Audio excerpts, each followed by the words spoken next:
Oh, God. If you're watching on Free Speech TV, I have a tiny gavel. And Glenn just won the Who's Is Bigger contest by a mile. His gavel is huge. You showed him yours and he showed you his. And you should see that gavel bang, Steph. Oh, okay. Glenn wins Friday. Glenn wins Friday. We finally turned him into one of us. Wow. One of us. Yeah, I was just saying, I think that we have like successfully tricked you into becoming a regular without telling you. Oh, is he back again? Oh, I didn't notice. Our podcast worlds have melded. That's right. Do you know our podcast world have melded? I just heard. I'm very excited. Allison Gill and I have combined our podcast empires. So we, Glenn Kirschner, Frank Leguzzi, obviously Daily Beans, Mueller, she wrote all the great podcasts over there, are joining all the sexy liberals. John Fugelsang, Hal Sparks, right? Me, Bob Seska, on and on. Kimberly Johnson, unprecedented, on and on and on. Very exciting, very exciting. All right. And Allison Gill, AG, she is a beast. She is like this democracy fighting beast. Yeah. She is. She is a sexy beast. Now she is a sexy liberal beast as well.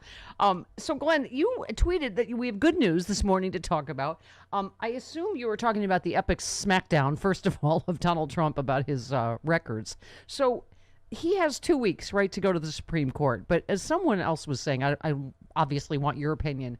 If the Supreme Court considers this for 2 seconds, like, we have no constitution, do we? This case is ridiculous. The Supreme Court should absolutely reject review of this case. There's no constitutional issue to be decided, and there is no dispute between the branches of government because Congress wants the records, and the executive branch, it was Joe Biden's decision to make, wants to give over the records. There's nothing for the Supreme Court to resolve. And here's where I find hope on the Supreme Court front. I don't often utter that phrase. Yeah. So the Supreme Court on presidential power and on the presidential election has actually been pretty good because they refuse to review all those bogus court challenges filed by Donald Trump's corrupt lawyers, Rudy and the Kraken lady. They wouldn't take review of those. And then on the presidential power front, when Donald Trump tried to say, I'm a king, you can't have my financial documents, the Supreme Court said, you're not a king, you got to give them over. So on this front, the Supreme Court has been strong. I do not think they're going to accept review. Yeah. Oh, really? Okay. So, I mean, but he's going to wait because delay is always his game, right? Till the end of the 2 weeks. And then how long does the Supreme Court have to, how long do you get to reply? So he'll wait the 2 weeks to ask, right?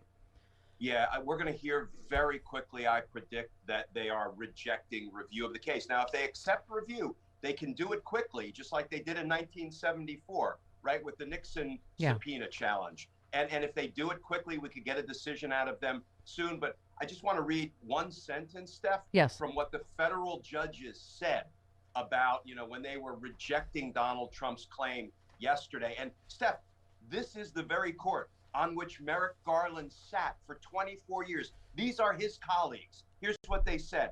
They said, lives were lost, blood was shed, portions of the Capitol were badly damaged, and the lives of members of the House and the Senate, as well as aide staffers and others who were working at the building, were endangered. There is a direct linkage between the former president and the events of that day. Can I paraphrase? This is Merrick Garland's former judicial colleagues saying, lock him up. Wow. Oh, I just got a little chill up my spine. Yeah, you said chalk up another loss for Donald Trump. He's very likely to set a record for the most court losses in history, a biggest loser of sorts, though he often seems to succeed at the war of attrition. Let's hope the courts don't allow him to weaponize the delay again. But you seem to echo, Glenn, what a lot of other legal experts are saying, that not this time. It doesn't look like, as you're saying, I think the Supreme Court is, expeditiously going to say, forget it, right? It's finally coming home to roost. The walls are closing in, and I think Donald Trump is about to sort of reach the end of his rope, and that's a good thing for all of us. Do you agree with John Dean, who he said the definitive ruling can't be overturned by the U.S. Supreme Court? To take the case only to delay for Trump is to ask for the wrath that will destroy the court after eviscerating Roe v. Wade. I predict the 1-6 committee gets the docs within 3 weeks. Game over. Trump lost this set. Yeah, I'm with John Dean. The only place I will part ways a little bit is they can accept review. If they accept review, Steph, hopefully it will be to do to Donald Trump what they did to him in the Mazars tax litigation and say, look, sport, we told you once you're not king. You're not allowed to try to overthrow our democracy. We're telling you again, decision affirmed. Yeah. Hopefully that would be the only reason they would accept review. Glenn, in your many years as a federal prosecutor, how many defendants have been dumb enough to make a PowerPoint of their crimes for you? Let me count them up. That would be none. I don't know what to say about this anymore. This Mark Meadows. So he possessed this insane blueprint for the military seizing ballots, yada, yada. So he abruptly decided to withdraw his cooperation right after they revealed that Meadows had provided the committee with an email containing. So he's already given this up, right? He's not only talked about it on Fox News, written a book about it, Right. but given them documents, including this 38-page PowerPoint. It's one slide explains how the National Guard in each state would be federalized to count only legitimate paper ballots. Meanwhile, U.S. Marshals would be tasked with providing a protective perimeter around the locations. Other recommendations include declaring a national security emergency. All electronic votes would be declared invalid under the plan. A NASA astronaut was slated to lead that task force. How insane is this thing, and how damning legally? That is Mark Meadows' version of how to overthrow a democracy for dummies, right? Right. It's a confession. It is a virtual confession. And the good news, Steph, is because Mark Meadows has no executive privilege to claim. Yeah. Plus, there's a crime fraud exception, which would compel him to testify. Plus, he has waived any lingering privilege he might have because he published a book about his conversations with Donald Trump. And the law says if you disclose something publicly, you can't then claim a privilege. So for reason after reason after reason, we could take this indictment of Steve Bannon, simply white out the name and add Mark Meadows, because that is where Mark Meadows is headed. Indictment for contempt of Congress. Yeah. Well, you said, is it any wonder Mark Meadows is scared to testify? Looks like he had his own little Don Jr. moment. You found a way to overturn the election results? If it's what you say, I love it. It is chilling, isn't it, how exactly like Don Jr.'s remarks to the Russians were. No doubt. Oh, a way to cheat? We love it. That's what Don Jr. blurted out when he found out the Russians were going to interfere and try to help Pop get elected. Yeah. Oh, I forgot. This was my other favorite tweet yesterday. Reed tweeted, they forgot the first rule of coup club. Don't make a PowerPoint of your coup plans. Yeah. But how, Glenn, legally, I think I've heard other people raise this point. They're obviously going to argue, oh, it's not illegal. We were just spitballing. It was just ideas. I mean, where is the line there legally? Well, the line is when your own Department of Justice and your own Attorney General informed the White House there is no fraud undermining the election's results. You then don't get to have thought experiments about, okay, we don't really care that it was a free and fair and lawful election. How can we trash it? How can we reverse it? You don't have the good faith exception argument to make. You just don't. Yeah. Other point, I want to get your take. Daniel Goldman tweeted, excellent work by the January 6th committee staff to uncover metadata connecting Jeffrey Clark's efforts to overturn the Georgia results with the White House, which was trying to do the same thing through Raffensperger, all part of the Fulton County DA investigation. If the DOJ won't do it, then we have to rely on state and local prosecutors. So that's a lot of points in one. Want to get your reaction to that, but what's happening on the Georgia level and that, but I would think that works both ways, that if you're tying the White House to Georgia, that's just more evidence of the White House's involvement. Yeah, there was a farmer, had a dog, and Rico was his name. Yeah. Wow. Glenn's on fire this morning, can I say? Okay, go ahead. I respect Dan. I part ways with him. First of all, there is no way in hell the Department of Justice is not criminally investigating this. There's no way. They're doing it in a way that honors the sort of our responsibility as prosecutors to not let the public know that they're involved in this extraordinarily historic investigation of what Trump and his criminal associates do. I would bet the farm on the fact that the DOJ is criminally investigating it. For God's sakes, one of their own former officials, Jeffrey Clark, a DOJ official, was deeply involved in a criminal attempt to overturn the election's results. They're investigating. It's all going to come home to roost. The problem is it's taking too long. Public safety is suffering in the interim. Yeah. Donald Trump is out there recruiting a new batch of insurrectionists. So that's where I have a real beef with the Department of Justice. They're doing it too slowly, but it's all going to get done. Yeah, well, I think that's the way a lot of us feel. We talk about this every week, Glenn, but just you can't keep up with the criming to go, this should be prosecuted, that should be prosecuted. Tommy Vitor of PodSave tweeted, Mark Meadows, this is all in his book, which now he says is privileged information for some reason, but Mark Meadows says Trump did order Lafayette Square to be cleared before the infamous Bible photo op. He specifically demanded violence and that police, quote, bust some heads. So much for that Inspector General report that some claimed exonerated Trump.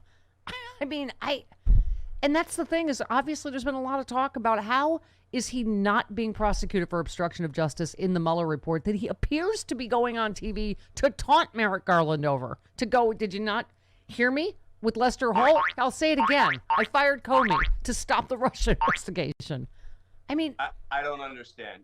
Bob Mueller gave us everything we need, and Bob Mueller comes from a different era. He was my chief of homicide back in the day. Mm-hmm. He believed if he packaged up uncontrovertible evidence that Donald Trump committed as many as 10 federal felonies, obstruction of justice, and delivered it to Congress and told the American people and Congress he can be indicted the day he leaves office, he thought two things would happen. One, he'd be impeached and removed because, he should be.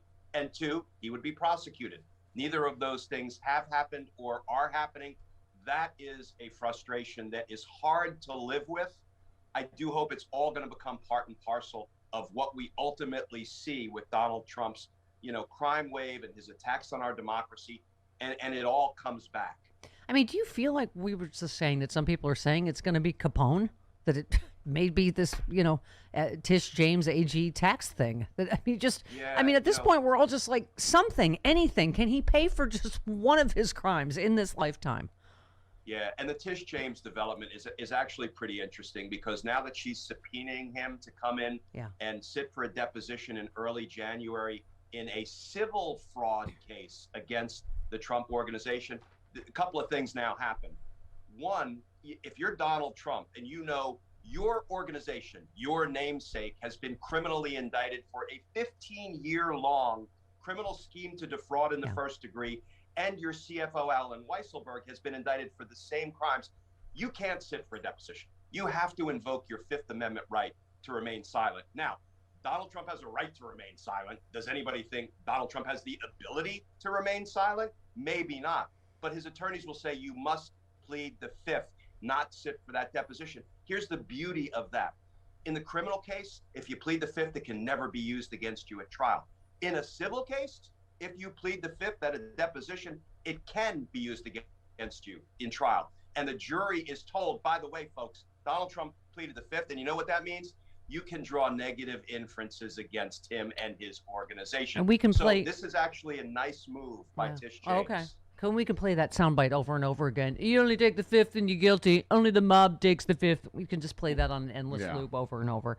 Just real quick, Steve tweets, there are still a stunningly large number of people who don't appreciate how close we came to a cataclysmic constitutional and democratic crisis on January 6th, or how alarming it is that a number of states are trying to make such a coup that much easier to pull off next time. What do we do about that, Glenn? I do feel like there's you, me, AG, a lot of people that are out there ringing the alarm. But do people hear it to the degree that they see what's happening in the states for them to just they're basically like, oh, let's just make the coup legal next time, right? I think our persistence, our determination, our voices are important. And that's why we are screaming every day about the need for justice and accountability. I think the Democrats, if nothing else, if they're motivated by self-preservation and a desire to get reelected, they also need to pay attention to our voices because, the last thing they want to do is alienate the people who put them in place to address this corruption. Yeah. And, everybody has an interest in seeing that justice is done. And I swear, Steph, with the developments of the last 48 hours, 72 hours, I am starting to feel optimistic again that, you know what, Justice is coming. Yep. And you know what else I believe? That's right. Allison Gill and I, AG, instead of fighting over our men, like on a Jerry Springer episode, I'm like, Glenn Kirschner, Frank Laguzzi, they're my man. And then, pulling each other's hair out, we said, let's combine forces. let's combine our armies because we have democracy to save, right? Yes, we do. Love it. All right. I'm just excited to every time you're on and all the hope and inspiration you give us, and that we're all in the same. What is it? Which cinematic universe are we in? Is it Marvel? What are we? He's Captain America, obviously. Well, then this is Avengers, and it's the Marvel Cinematic Universe. Okay, it's the Avengers have joined the Marvel Cinematic Universe. No, it's like DC has joined Marvel. Yes, in a super universe. I love you, Captain America. We will see you next. Love you back, Steph. All right, see ya.